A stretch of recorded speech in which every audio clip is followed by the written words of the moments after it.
Hello everyone. इसके पहले वाले वीडियो में हमने ट्रिग्नोमेट्री के जितने भी फॉर्मूलेज होते हैं, टेबल होती है, परपेंडिकुलर बेस और हाइपोटेन्यूज का जो वैल्यू होता है, ये सारी चीजें हमने समझी थी। ठीक है, आज हम उसके बेसिस पे सम्स करेंगे। तो इस वीडियो को देखने के पहले आप वो वीडियो जरूर देखें, सारे अपने कंसेप्ट क्लियर कीजिए और उसके बाद इन सम्स को ट्राई कीजिए और मेरे चैनल को लाइक, सब्सक्राइब और शेयर जरूर कीजिए। चलिए अब हम ट्रिग्नोमेट्री का फर्स्ट क्वेश्चन करते हैं। जैसे कि आपको दिख रहा है, क्वेश्चन है हमारा in triangle ABC right angle at B. तो जैसा लिखा है हम पहले ड्रॉ बना लेते हैं। एक राइट एंगल ट्रायंगल बनाएंगे क्योंकि ट्रिग्नोमेट्री होती है, तो ट्रिग्नोमेट्री में हमेशा राइट एंगल ट्रायंगल होता है जिसमें एक एंगल 90 डिग्री का होता है। और क्लियरली उन्होंने बोला है कि राइट एंगल एट बी, मतलब जहां पर 90 डिग्री आ रहा है ये हमारा बी पॉइंट है, तो हम ऊपर ए कर देते हैं और यहाँ सी। आप चाहो तो यहाँ पे ए और यहाँ पे सी भी लिख सकते हैं। If A B equal to 12, ये हमारे लिए ए बी हुआ, तो यहाँ पे हम लिखेंगे 12, बी सी 5, तो बी सी के यहाँ पे लिख देंगे 5। तो इसके बेसिस पे हमें फाइंड करने को बोला है sin A and tan A, and second है cos C and cot C। But आप जब ट्रायंगल को ड्रॉ करके देखेंगे तो आपको दिख रहा होगा कि हमें ट्रायंगल के सिर्फ 2 ही वैल्यू गिवन है, थर्ड वैल्यू हमारे लिए यहाँ पे नहीं है। तो हम सबसे पहले पाइथागोरस थ्योरम का यूज करके यहाँ पे थर्ड वैल्यू को फाइंड करेंगे। तो चलिए इसको सॉल्व करते हैं। सबसे पहले हम पाइथा लिखेंगे। पाइथा क्या होती है? H square equals to p square plus b square. जैसे कि पहले के वीडियो में बताया था, हाइपोटेनियस मतलब तिरछी वाली लाइन जो होती है, परपेंडिकुलर मतलब एकदम स्ट्रेट लाइन होती है, और बेस मतलब जो नीचे की तरफ आड़ी लाइन होती है। ठीक, हाइपोटेनियस हमारे लिए हाइपोटेनियस क्या है? ड्रॉ के अकॉर्डिंग ए सी स्क्वायर, परपेंडिकुलर होगा ए बी स्क्वायर और बेस होगा बी सी स्क्वायर। ठीक, ट्रायंगल के अकॉर्डिंग हमने यहाँ पे लिख दिया ताकि हमें कंफ्यूजन ना हो वैल्यू पुट करने में। अब ए सी ड्रॉ में आप देखिए, ए सी तो हमें फाइंड करना है, तो A C as it is चलेगा। ए बी का वैल्यू 12 है, तो 12 क्योंकि परपेंडिकुलर का स्क्वायर होता है इसलिए 12 का हम स्क्वायर करेंगे। बी सी 5 है, 5 का स्क्वायर। ए सी लास्ट तक एज इट इज चलेगा क्योंकि इसका वैल्यू हमें फाइंड करना है। 12 का स्क्वायर होता है 144 और 5 का स्क्वायर होता है 25। ए सी स्क्वायर इक्वल्स टू 144 प्लस 25 करेंगे, टोटल आएगा हमारे लिए 169। ए सी इक्वल्स टू स्क्वायर शिफ्ट करेंगे तो बनेगा रूट, तो 169। ए सी इक्वल्स टू 169 किसका स्क्वायर होता है? 13 का। तो हमारा ए सी मतलब हाइपोटेन्यूज जो है वो कितना आ गया? 13। उसको हम यहाँ पे ड्रॉ में लिख लेते हैं। ठीक, यहाँ पे अगर आपको स्क्वायर्स 20 तक के स्क्वायर्स अगर अच्छे से याद है तो बहुत अच्छा होगा, उससे आपका टाइम बचेगा। जैसे हमने यहाँ पे देखा 169, अब मुझे पता है 13 इसका स्क्वायर है तो मैंने डायरेक्टली 13 लिख दिया। बट अगर आपको नहीं याद होगा तो आपको एलसीएम निकाल के उसको सॉल्व करना पड़ेगा, तो वहां पे टाइम चला जाता है। इसीलिए आप कोशिश कीजिए कि 20 तक के स्क्वायर्स आप अच्छे से याद कर लें। ठीक है, अब हमें फाइंड क्या करना है? हम उस पर फोकस करते हैं। फाइंड करना है sin A और tan A। तो मैं लिख लेती हूँ यहाँ पे sin A और साइड टू साइड मैंने लिख लिया यहाँ पे tan A। sin का फॉर्मूला होता है परपेंडिकुलर अपॉन में हाइपोटेनियस और tan का होता है परपेंडिकुलर अपॉन में बेस। जैसे कि मैंने पहले बताया था कि एंगल अगर हम चेंज करते हैं तो पीबीएच का वैल्यू हमारे लिए चेंज होता है। अब यहाँ पे sin के साथ आपको दिख रहा है a। ठीक, ड्रॉ में हम देखते हैं ए के सामने वाला एंगल जो साइड होगा वो हमारे लिए होगा परपेंडिकुलर, हाइपोटेनियस से ही रहेगा, और 12 हमारे लिए हो जाएगा बेस। मतलब अगर हम बात करें 5 परपेंडिकुलर, हाइपोटेनियस होगा 13 और बेस होगा 12, क्योंकि sin का फॉर्मूला क्या होता है? P अपॉन में H। तो हम ट्रायंगल के अकॉर्डिंग P अपॉन H का वैल्यू पुट करेंगे। P हमारे लिए है 5 और H हमारे लिए है 13, मतलब sin A का वैल्यू कितना हो गया? 5 अपॉन में 13। अब आता है tan A perpendicular upon base. यहाँ पर भी A के अकॉर्डिंग ही है, इसलिए sin के टाइम पर हमारे लिए जो PBH का वैल्यू था वही PBH का वैल्यू हमारे लिए tan के टाइम भी रहेगा। तो tan होता है P अपॉन B, तो यहाँ पे हम लगाएंगे परपेंडिकुलर हमारे लिए होगा 5 और बेस हमारे लिए होगा 12। तो इसके लिए आंसर हो जाएगा 5/12। ठीक है, ये हमारा हो गया फर्स्ट का आंसर। सेकंड दिया हुआ है हमें cos C and cot C। cos C and cot C। cos का फॉर्मूला होता है B/H और cot का फॉर्मूला होता है B/P। देखिए मुझे कितने अच्छे से याद है ये। तो ये चीज आप भी बहुत अच्छे से याद रख सकते हैं। इसका तरीका मैंने आपको पहले ही बता दिया है कि किस तरह से आप आपकी वैल्यू को फॉर्मूलोस को याद रख सकते हैं, बिना किसी गलती के आप उसको सही कर सकते हैं। तो उसे जरूर ट्राई कीजिएगा, वीडियो को मेरे अच्छे से देखिए और समझिए। चलिए cos C के अकॉर्डिंग बोला है, हम फिर से ड्रॉ देखते हैं। C के अकॉर्डिंग C के सामने AB है, तो AB हमारे लिए परपेंडिकुलर होगा, हाइपोटेन्यूज 13 होगा और बेस हो जाएगा 5। तो परपेंडिकुलर है 12, बेस है 5 और हाइपोटेन्यूज है 13। तो हम cos में वैल्यू पुट कर देते हैं। cos होता है बेस अपॉन में हाइपोटेनियस, मतलब बेस अपॉन में हाइपोटेनियस, मतलब हमारे लिए वैल्यू हो जाएगा cos का 5/13। cot फिर से देख लेते हैं। cot का फॉर्मूला होता है B/P। तो B/P मतलब हमारे लिए वैल्यू क्या हो जाएगा यहाँ पे 5/12।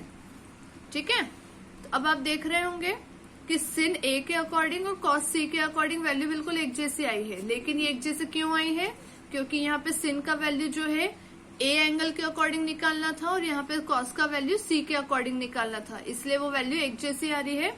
इसमें कोई मिस्टेक नहीं है। ठीक है, आपको सिर्फ ध्यान रखना है एंगल के अकॉर्डिंग परपेंडिकुलर, बेस और हाइपोटेनियस का वैल्यू क्या होता है। ठीक, चलिए अब इसका हम सेकेंड टाइप देखते हैं। सेकेंड टाइप में हमें डायरेक्टली यहाँ पे गिवन है if sin A equal to 3/5।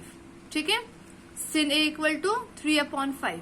जैसे वहां पे फर्स्ट वाले क्वेश्चन में ट्रायंगल की बात करी थी, यहाँ पे ट्रायंगल की बात नहीं करी, यहाँ पे डायरेक्टली वैल्यू दी है। तो हम डायरेक्टली यहाँ से फॉर्मूले से स्टार्ट करेंगे।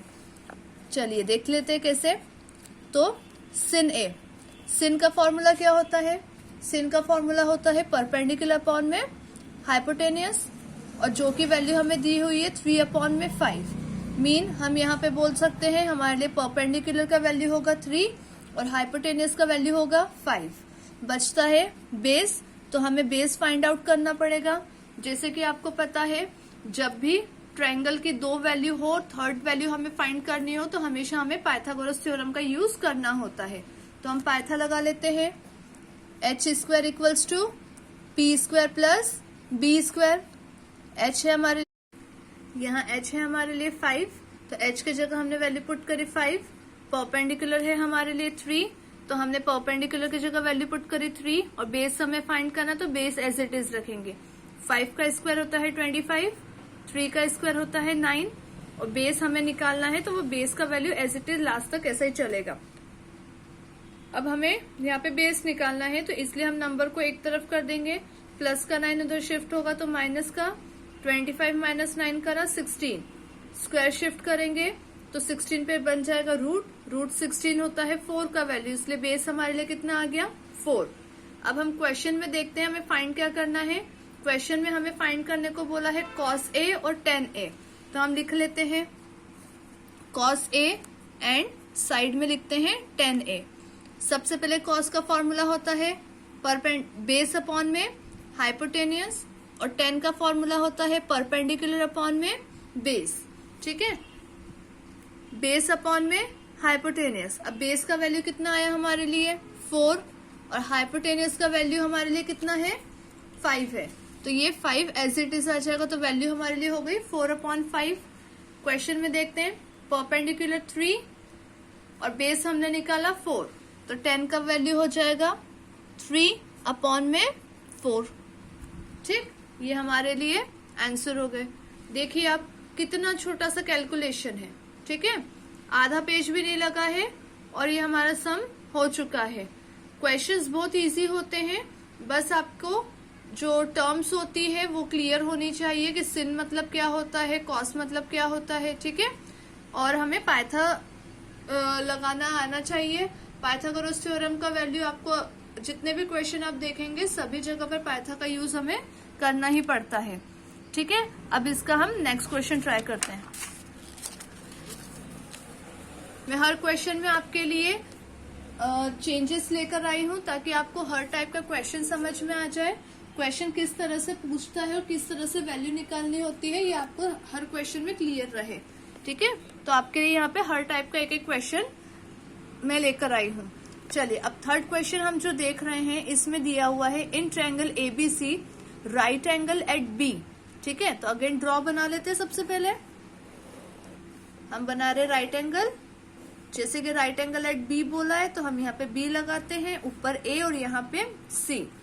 इसके अलावा बोला है if 10a equal to 1/√3 find the value of. तो ये दो चीजें हैं जिसका हमें वैल्यू फाइंड करना है, बट सबसे पहले 10a का जो वैल्यू दिया है इसका यूज करके हम हमारा पाइथन लगा लेते हैं।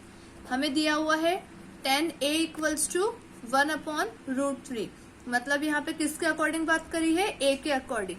तो ड्रॉ में देखते हैं, a के अकॉर्डिंग है ये परपेंडिकुलर, ये हाइपोटेनियस और ये बेस।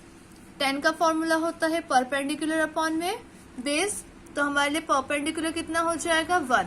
अब a के अकॉर्डिंग परपेंडिकुलर है BC, तो यहाँ पर हम लिख लेते हैं 1, और a के अकॉर्डिंग हमारे लिए ये हो जाएगा बेस, तो बेस का वैल्यू हमारे लिए है √3, तो AB जो है वो हमारे लिए हो जाएगा √3। अब आप ड्रॉ में देख सकते हैं कि हमें AC का वैल्यू नहीं पता है, तो हम पाइथन का यूज करके क्या निकालेंगे, AC फाइंड करेंगे। तो पहले पाइथन लगा लेते हैं, h² equals to p² plus b²। h हमारे लिए क्या है, AC, परपेंडिकुलर कितना है हमारे लिए BC, और बेस कितना है हमारे लिए AB। ठीक है, ये मैं इसलिए लिख रही हूँ ताकि मुझे परपेंडिकुलर, बेस और हाइपोटेनियस में कंफ्यूजन ना हो। यही तरीका आपको भी अप्लाई करना है।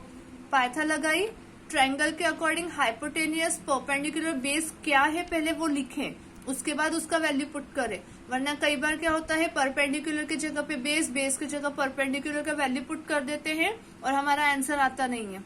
ठीक है, तो ये चीज जरूर करें।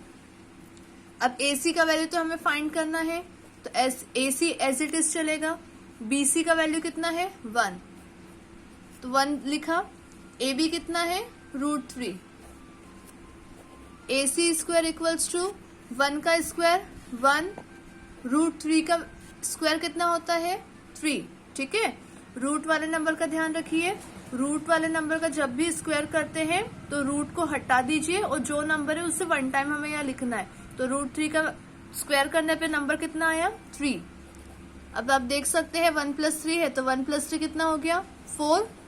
AC इक्वल्स टू √4, तो AC इक्वल्स टू 2। तो जो हाइपोटेनियस है इसका वैल्यू हमारे लिए कितना आ गया 2 आ गया। ठीक, अब हमें फाइंड जो करना है वो लिख लेते हैं। फाइंड हमें करना है sin A cos C, sin A cos C plus cos A sin C। इस क्वेश्चन में आपको क्लियरली दिख रहा होगा दो वैल्यू ऐसी है sin और cos की जो A के अकॉर्डिंग है, और यहाँ पे cos और sin ये दो वैल्यू जो है वो C के अकॉर्डिंग है। तो यहाँ पे हमारे लिए वैल्यू बार बार चेंज होगी। तो मैं क्या कर रही हूँ, वही तरीका आप देखिए एक बार। सबसे पहले A के अकॉर्डिंग देखते हैं जो कि क्वेश्चन में भी दिया था, तो मैं साइड में लिखूंगी साथ में। ठीक है, A के अकॉर्डिंग मेरे लिए परपेंडिकुलर क्या है BC है जो कि 1 है। ठीक है, बेस जो है वो हमारे लिए AB है जो कि √3 है, और AC हमारे लिए हाइपोटेनियस है वो है हमारे लिए 2। तो ये चीज मैंने लिख दी। तो BC जो है हमारे लिए परपेंडिकुलर है। ठीक है, BC परपेंडिकुलर, AB बेस और AC हाइपोटेनियस। ठीक है, ये इसलिए लिखा है जिससे हमें कंफ्यूजन ना हो। ठीक, अब इसके अकॉर्डिंग क्योंकि हमने ये A के अकॉर्डिंग लिखा है, तो जहां जहां हमें A दिख रहा है वहां पर हम PBH का वैल्यू उसके हिसाब से रखेंगे। ठीक है, ये चीज क्लियर आपको। चलिए, ये हमने वैल्यू जो लिखी है ये A के अकॉर्डिंग लिखी है और ये रफ वर्क है मेरा। ठीक है, इसी तरह से आप साइड में लिख के रख सकते हैं। तो हमारे लिए A के अकॉर्डिंग ये PBH है, तो हम लगा लेते हैं sin। sin का फॉर्मूला क्या होता है P/H। P हमारे लिए A के अकॉर्डिंग है 1 और H हमारे लिए है 2। cos है हमारे लिए B/H होता है, बी हमारे लिए यहाँ पर है √3 और हाइपोटेनियस हमारे लिए है 2। अब जैसे कि क्वेश्चन में देख रहे होंगे आप, सिन और कॉस के बीच में कोई भी साइन नहीं है, तो जब कोई साइन ना हो तो वहां पे मल्टीप्लीकेशन होता है। कॉस का फॉर्मूला होगा b/h और इधर सिन का फॉर्मूला होगा p/h। क्वेश्चन के अकॉर्डिंग प्लस था तो यहाँ पे हमने प्लस लगा दिया। तो हम क्या कर रहे हैं, सबसे पहले सिन और कॉस के जो फॉर्मूले थे वो फॉर्मूले हमने अप्लाई करे, क्योंकि दो वैल्यू ए के अकॉर्डिंग है और दो वैल्यू सी के अकॉर्डिंग है। तो हमने पहले ए के अकॉर्डिंग वैल्यू निकाली और जहां जहां ए था वहां वहां पे हमने पहले वैल्यू पुट कर दी है। ठीक है, अब हम यहाँ पे फॉर्मूले की क्वेश्चन के अकॉर्डिंग लगाते हैं मल्टीप्लाई। अब ये जो दो वैल्यू बच गई है सी के अकॉर्डिंग हम पीबीएच देख लेते हैं। सी के अकॉर्डिंग हमारे लिए परपेंडिकुलर कितना होगा, √3, हाइपोटेनियस होगा 2 और बेस होगा 1। ठीक है, ये सी के अकॉर्डिंग हमने वैल्यू निकाली है, तो सी के अकॉर्डिंग की वैल्यू अब हम पुट कर लेते हैं। ठीक है, √c हमें दिख रहा है, √c का फॉर्मूला हमने लिख कर रखा है b/h, तो b/h की जगह वैल्यू पुट करते हैं। b हमारे लिए कितना आया है 1, तो b के जगह पे 1, h कितना है 2, तो h के जगह पे 2। सिन c, फिर c के अकॉर्डिंग वैल्यू है, तो सिन का फॉर्मूला होता है p/h, c के हिसाब से p है √3 और h है 2, तो यहाँ पर आ जाएगा √3/2। अब बोर्ड मास आप सभी को पता है, तो बोर्ड मास के हिसाब से हमें पहले मल्टीप्लाई करना चाहिए, तो हम मल्टीप्लीकेशन कर लेते हैं। 1 1 सा 1 अपॉन 2 2 सा 4 प्लस √3 का √3 में मल्टी करेंगे, जैसे अभी मैंने ऊपर बताया था।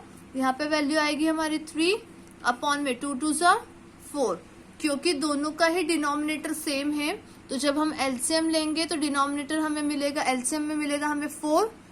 क्योंकि दोनों का डिनोमिनेटर भी 4 था, ऐसी कंडीशन में ऊपर के नंबर में कोई चेंज नहीं आता है। ऊपर है 1 और 3, तो हम एज इट इज 1 + 3 लिखेंगे। 1 + 3 होता है 4, डिनोमिनेटर में हमारा है 4 से 4 कट करेंगे तो कितना मिलेगा हमें 1, तो यहाँ पर हमारा वैल्यू कितना हो गया 1। ठीक है, तो इस क्वेश्चन का मैंने फर्स्ट वाला पॉइंट सॉल्व करा है एज इट इज। इसी को देखकर बिल्कुल आप सेकंड वाला क्वेश्चन इसका ट्राई करेंगे, जो कि आपके लिए है cos A cos C minus sin A sin C। यहाँ पर भी आपको दो वैल्यू दिख रही होगी, दो वैल्यू है A के अकॉर्डिंग और दो वैल्यू है C के अकॉर्डिंग। ये क्वेश्चन जो फर्स्ट क्वेश्चन जो मैंने किया है, इसको आप ध्यान से देखिए, समझिए, और बिल्कुल ऐसा का ऐसा है। सिर्फ sin के जगह यहाँ पे cos है, cos के जगह sin है, थोड़ा सा वैल्यू में चेंज है, वेरिएशन है यहाँ पर। बाकी करने का तरीका यही है, आपको मेथड फॉलो करना है और इसको समझने के बाद क्वेश्चन नंबर 2 आप ट्राई कर रही है। ठीक है, चलिए अब इसका फोर्थ टाइप देख लेते हैं। जैसे कि अभी आप इसके पहले वाले क्वेश्चन में आपने देखा था sin A = 3/5, मतलब हमें फ्रैक्शन के फॉर्म में दिया है, लेकिन यहाँ पे क्वेश्चन नंबर 4 में मैं आपके लिए चेंज लाई हूँ, जिसमें 8 के अपॉन में कोई नंबर नहीं है, मतलब ये फ्रैक्शन के फॉर्म में नहीं दिया है।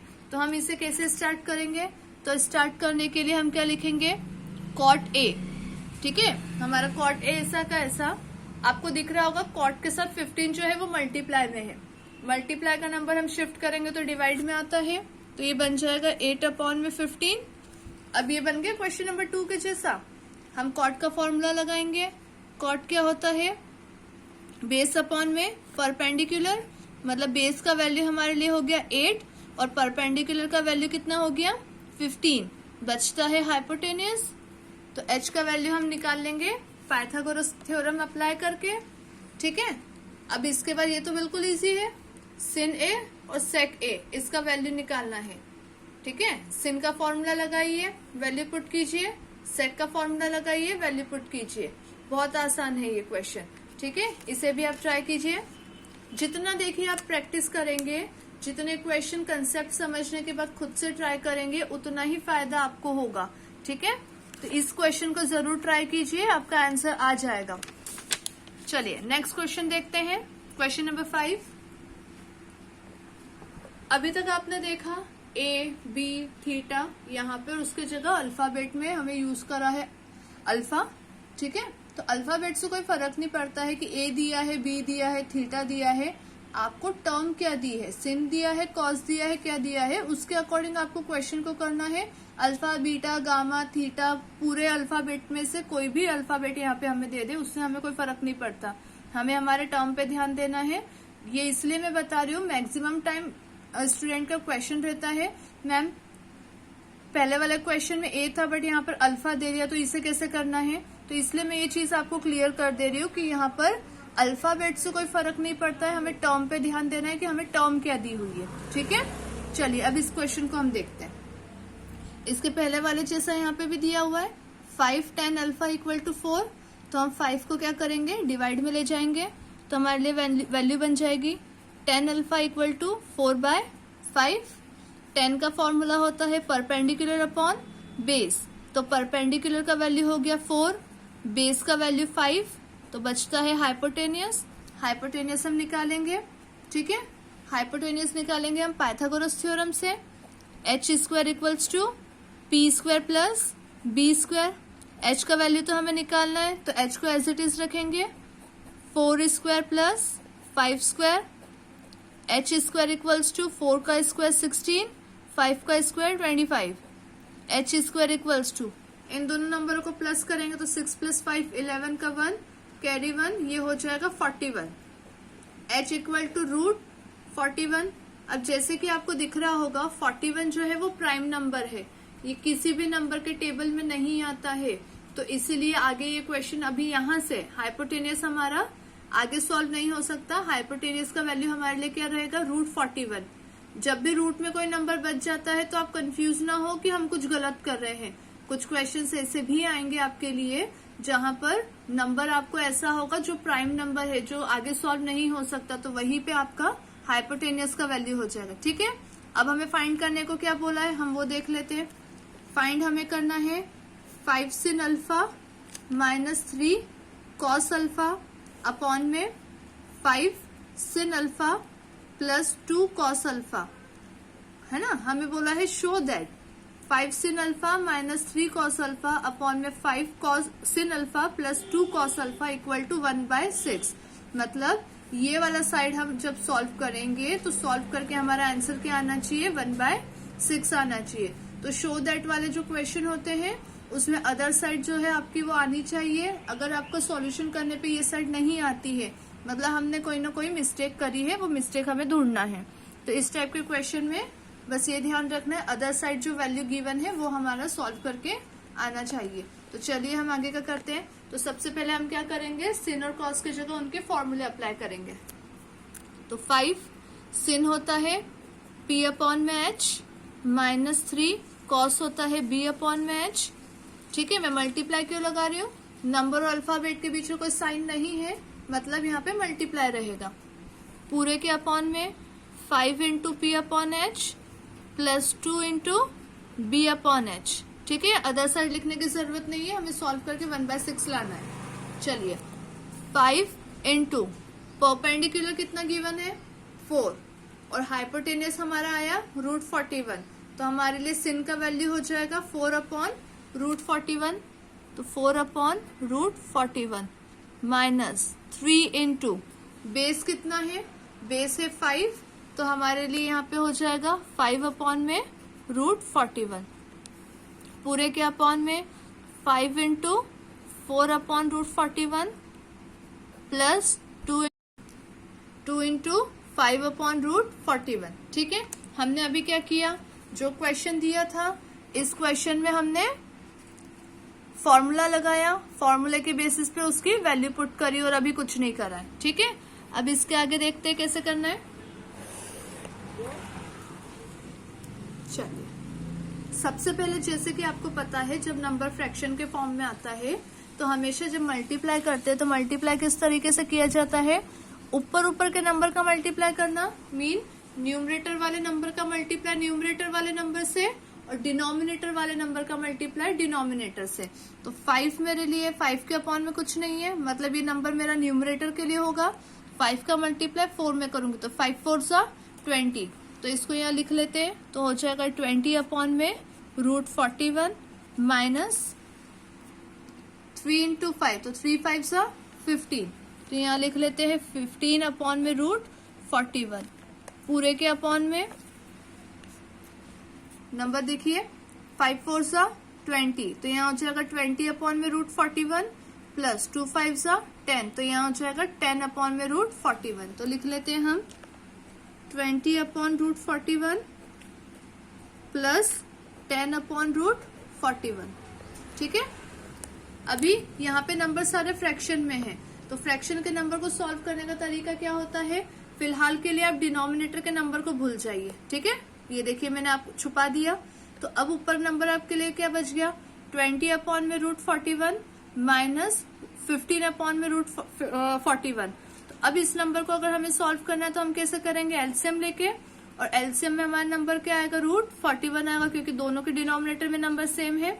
तो हम लिख लेते हैं सबसे पहले रूट 41, क्योंकि दोनों के डिनोमिनेटर में नंबर सेम था तो ऊपर के नंबर में कोई चेंज नहीं आएगा, तो ऊपर का नंबर हम एज इट इज लिखेंगे, तो 20 माइनस 15, पूरे के अपॉन में, ये हमने न्यूमरेटर वाला सॉल्व करा। अब ऐसा कैसा डिनोमिनेटर करेंगे, तो डिनोमिनेटर में भी हमें मिल रहा है रूट 41 एलसीएम में। ठीक है, और क्योंकि दोनों के अपॉन में रूट 41 था तो यहाँ पे 20 और 10 में कोई चेंज नहीं आएगा, तो 20 प्लस 10 हमने एज इट इज लिखा। ठीक है, नंबरों को सॉल्व करते हैं तो क्या होगा, 20 माइनस 15 करेंगे तो 5 अपॉन में रूट 41, इसके अपॉन में क्या है 20 प्लस 10, तो ये कितना होगा 30 अपॉन रूट 41। अब यहाँ पे देखिए ऊपर नंबर फ्रैक्शन में है, नीचे भी नंबर फ्रैक्शन में है, तो फ्रैक्शन के अपॉन में जब फ्रैक्शन का नंबर आता है तो इसको कैसे लिखा जाता है, न्यूमरेटर का नंबर आप एज इट इज लिखिए। ठीक है, न्यूमरेटर का नंबर मतलब ऊपर का नंबर हमने ऐसा कैसा लिखा है, मल्टीप्लाई लगाया, और डिनोमिनेटर मतलब नीचे का नंबर जो है इसको उल्टा करके लिखिए। नीचे का नंबर हमारे लिए अभी क्या है 30 अपॉन में रूट 41, तो इसका उल्टा कर देंगे तो क्या बन जाएगा रूट 41 अपॉन में 30, तो लिख देते हैं रूट 41 अपॉन में 30।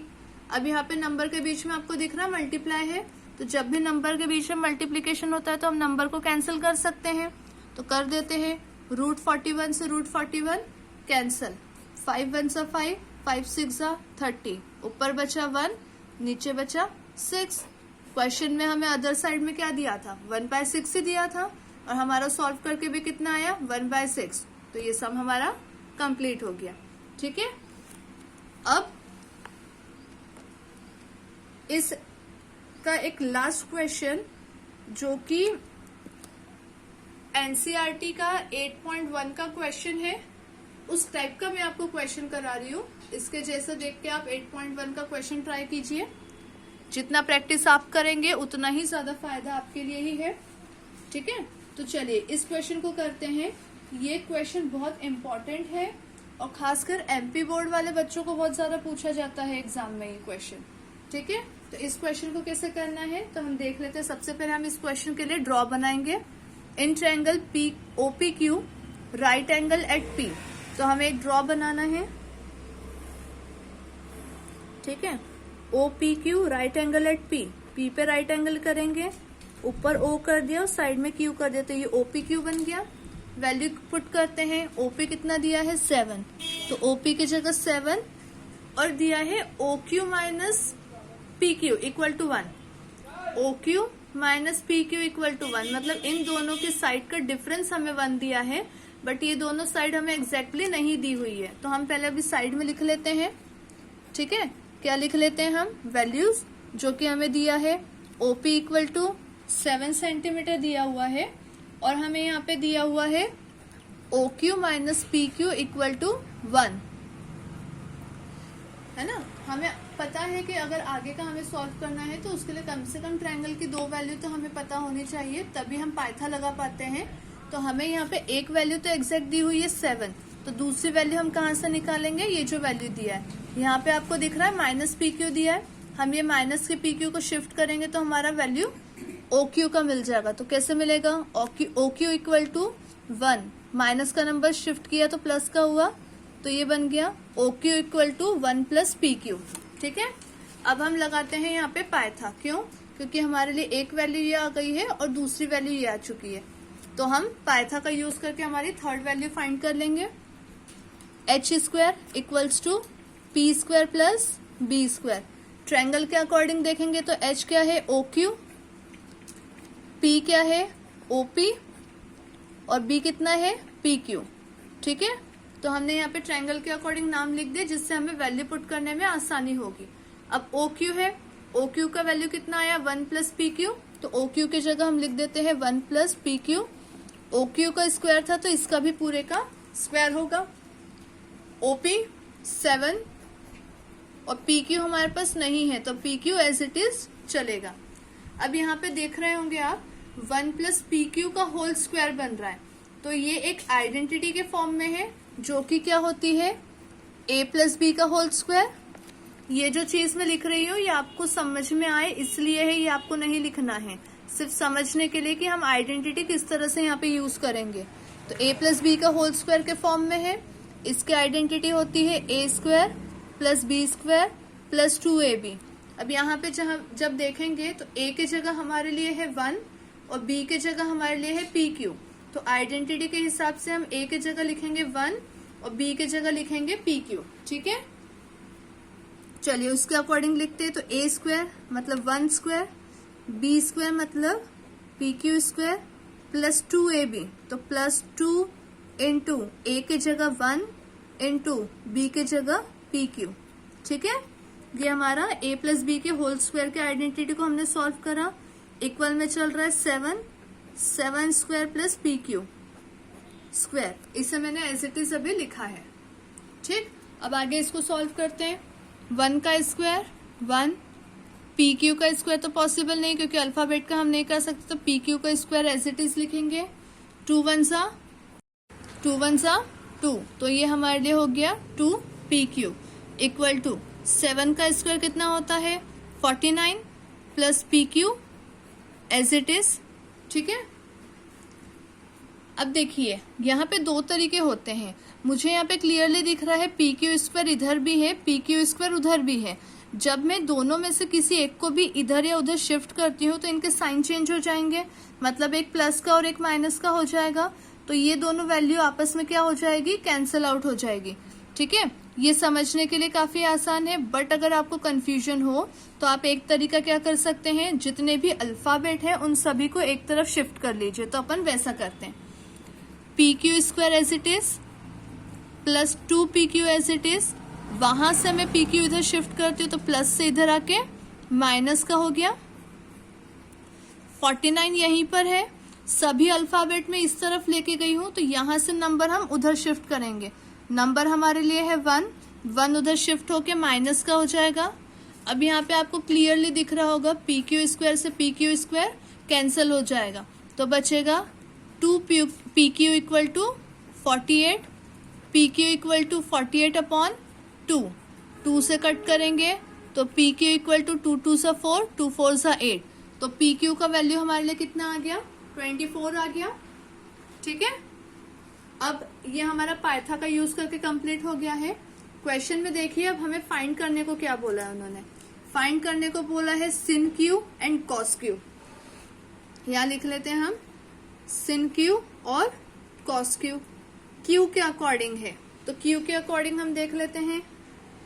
चलिए एक चीज और यहाँ पे बची है, हमने यहाँ पे पी क्यू का वैल्यू निकाल लिया 24।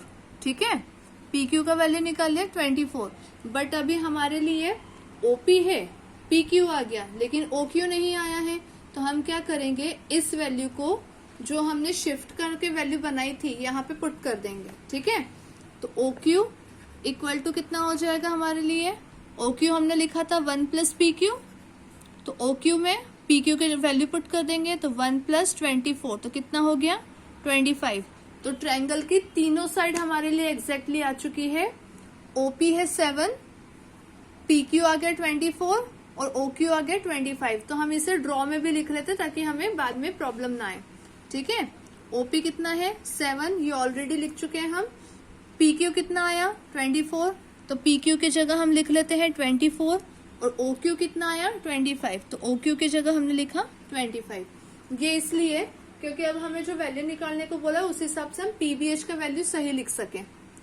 सिन क्यू बोला है, क्यू के अकॉर्डिंग परपेंडिकुलर होगा 7, हाइपोटेन्यूस होगा 27। सिन का फॉर्मूला होता है पी अपॉन एच, तो हमारे लिए पी अपॉन एच के हिसाब से वैल्यू क्या हो जाएगी 7 अपॉन में 25। तो यहाँ हम लिख लेते हैं 7 अपॉन में 25। नीचे दिया है कॉस क्यू, दूसरा वैल्यू हमें निकालने को बोला है कॉस क्यू। कॉस का फॉर्मूला होता है बी अपॉन में एच। एच तो देखिए वही रहेगा क्योंकि दोनों ही क्यू के अकॉर्डिंग बोले, तो मैंने एच का वैल्यू लिख दिया एज इट इज 25। देखिए अब ड्रॉ में बी का वैल्यू कितना होगा 24, तो यहाँ पे हम वैल्यू लिख देते हैं 24। तो ये हमारे लिए आंसर हो गया। सिन क्यू हो गया 7 अपॉन 25 और कॉस क्यू हो गया 24 अपॉन में 25। ठीक है, ये क्वेश्चन बहुत इंपॉर्टेंट है, खासकर एमपी बोर्ड वालों को बहुत पूछते हैं। और इस टाइप का बिल्कुल सेम डिप्टो क्वेश्चन, बस यहाँ पे वैल्यू चेंज करी हुई है, सेम क्वेश्चन आपके 8.1 में दिया हुआ है। इस क्वेश्चन को देखने के बाद उस क्वेश्चन को बिल्कुल ट्राई कीजिए, अब आपके आंसर इजीली आएंगे। ठीक है, ये हमारा 8.1 कंप्लीट हो चुका है। ठीक है, 8.1 पूरा का पूरा आपका ट्रिग्नोमेट्री के स्टार्टिंग के बेस पर है, जो कि हमने आपके कंसेप्ट क्लियर किए थे फर्स्ट वीडियो में। ठीक है, मैंने आपको 5 टाइप के क्वेश्चंस यहाँ पे 6 टाइप के क्वेश्चंस आपको मैंने क्लियर किए हैं। सभी क्वेश्चन एक दूसरे से अलग है, हर क्वेश्चन एक दूसरे से अलग है। अलग होने के कारण क्या होगा, आपके हर टाइप के क्वेश्चन के कंसेप्ट क्लियर हो गए हैं और इसके साथ साथ आपका 8.1 जो एनसीईआरटी में दिया हुआ है वो भी कंप्लीट हो जाता है। इस वीडियो को देखने के बाद 8.1 जो है वो कंप्लीट अपनी तरफ से आप सॉल्व कीजिए। अगर किसी क्वेश्चन में आपको प्रॉब्लम आती है, किसी क्वेश्चन का आंसर नहीं आता है, तो आप मुझे कमेंट बॉक्स में बताइए, मैं आपको वो अलग से क्वेश्चन सॉल्व करके फिर उसका वीडियो आपके साथ शेयर करूंगी। Thank you.